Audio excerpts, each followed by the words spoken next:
আসসালামু আলাইকুম। আপনারা জানেন হয়তো, অনেক কেউ হয়তো দেখেছেন, গত 19/3/2026 ছিনতাইকারীদের আক্রমণের শিকার হয়ে বা ছিনতাইকারীদের লালসার শিকার হয়ে আমার ওয়াইফ মারা গেছে। আমি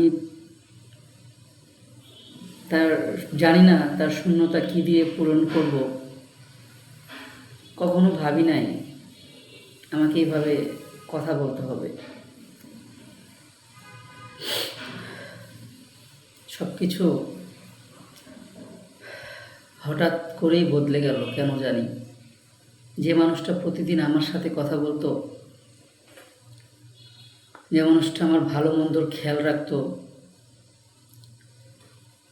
ছোট ছোট বিষয়গুলো নিয়ে আমার সাথে ঝগড়া করতো, আজ সে মানুষটার জায়গাটা একদম খালি হয়ে আছে। কি হলো হঠাৎ করে সে আমার লাইফ থেকে চিরদিনের জন্য হারিয়ে গেল। চাইলেও হয়তো আমি তাকে আর কোনোদিনও আমার লাইফে ফিরিয়ে আনতে পারবো না।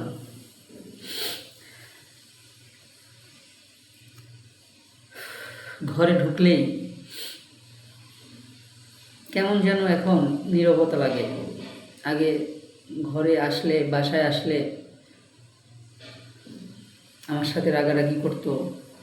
আমি বাইরে ছিলাম, দেরি হয় কেন সেটা জিজ্ঞাসা করতো বারবার বারবার বাসায় আসতে বলতো।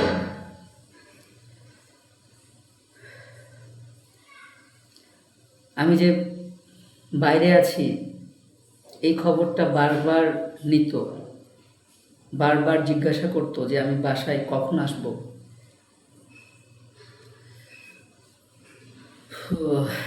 এই শূন্যতা বোঝানোর মতো ভাষা আমার নাই। আমার এই শূন্যতা বোঝানো খুব কঠিন। জীবনে অনেক পরিকল্পনা ছিল যে আমার ওয়াইফকে নিয়ে সারা জীবন কীভাবে থাকবো, কোথায় কোথায় যাব, কি করব।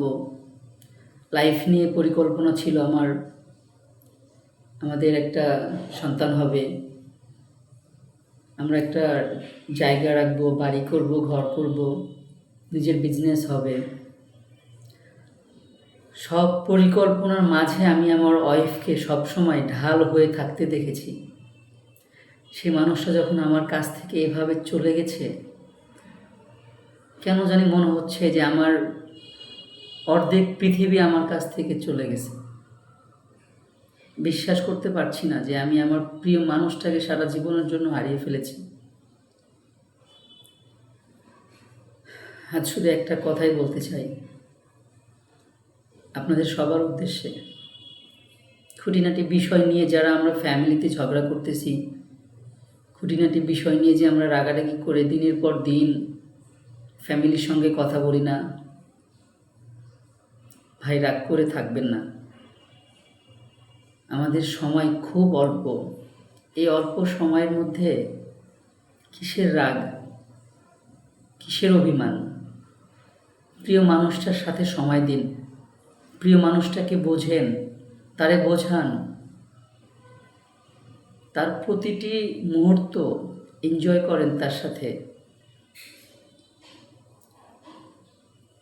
কারণ সে